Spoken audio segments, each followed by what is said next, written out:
Installing mental model for Vim. 2.7 million developers went to Stack Overflow to ask one question. How do I exit Vim? But here's the thing. The real question isn't how to quit. It's why anyone would stay. And the answer? Vim isn't an editor. It's a language. In most editors, every shortcut is a random thing you memorize. Control S to save, Control Z to undo. There's no pattern, no logic, just a lookup table. Vim works completely differently. Every command is a sentence. You have a verb, like D for delete, and a noun, like W for word. Put them together, DW, delete word. That's not a key binding you memorized. That's a sentence you composed. And this is where it gets powerful. Y means yank, which is copy. So YW copies a word.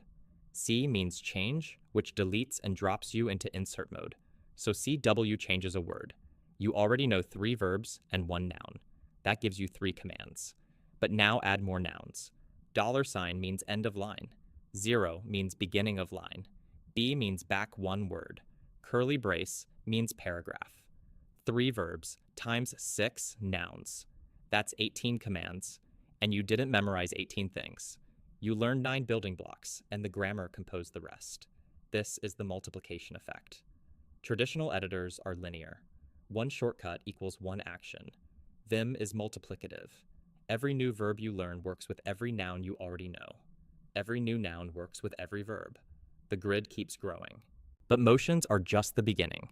The real secret weapon is text objects. Look at this line of code. Function greet hello world. In Vim, you can target structures inside your code. IW means inside word. IQuote means inside the quotes. IParent means inside the parentheses. Watch what happens when you combine these with operators. DIW, delete inside word. Just the word disappears. The quotes stay. CIQuote, change inside quotes. The text between the quotes vanishes and you're in insert mode, ready to type something new. DAParent, delete around parentheses. The parens and everything inside them, gone in 3 keystrokes. This is surgical editing. You're not highlighting with a mouse and pressing delete. You're telling Vim exactly what you want, and it executes with precision. And here's the beautiful part. You already know the grammar. Every operator you learned in the last section works with every text object. D, C, Y, V for visual select. Combine them with IW, a quote, IParent, I curly brace.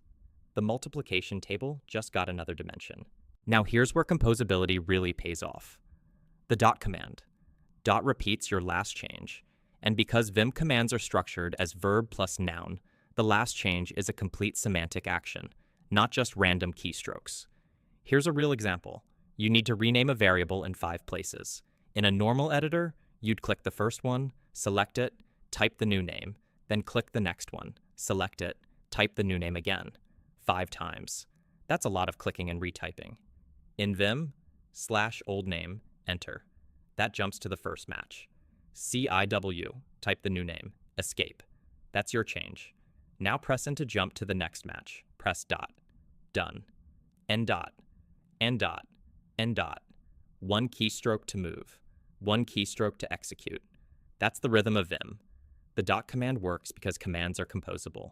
Your last change wasn't just some characters you deleted and typed. It was change inside word to new name. That's a complete thought.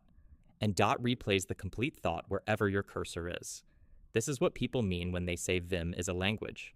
You're not memorizing shortcuts. You're constructing sentences, and then you can replay those sentences anywhere. There's a moment every Vim user remembers. You learn a new verb, like GU for uppercase, and instinctively you try GUIW, and it works. You never memorize that command. You just spoke Vim. That's the inflection point. You stop memorizing and start composing. Because Vim isn't just a language, it's a philosophy. Composable tools across different dimensions, verbs, motions, objects, that compress your will into the most compact form possible. The most productive developers, they engineer their entire world this way, and those 2.7 million who couldn't exit Vim, they joke about :Q, but they don't realize they're standing at the doorway to a whole world they've never seen. This philosophy doesn't end with any editor. As agentic coding evolves, the same idea carries forward. Composable intent, spoken fluently, in ways we're only beginning to explore.